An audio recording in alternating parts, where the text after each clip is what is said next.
తల్లిదండ్రులకు మరియు పాఠశాల చైర్మన్ గారికి మరియు నా తోటి విద్యార్థులకు ఈ యొక్క 75వ గణతంత్ర దినోత్సవ శుభాకాంక్షలు.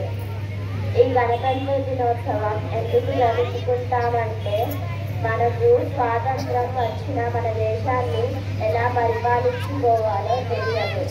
అందుకొరకు మన బిఆర్ అంబేద్కర్ గారి అధ్యక్షతన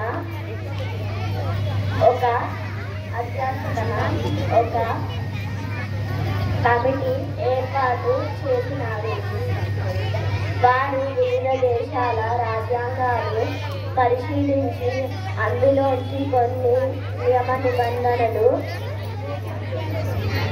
సేకరించి రాజ్యాంగంలో పొందుపరిచారు.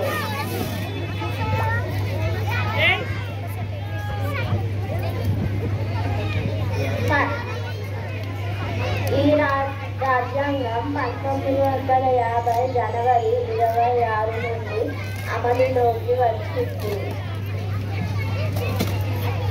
5వ గణతంత్ర దినోత్సవం జరుపుకుంటున్నాము. జై హింద్.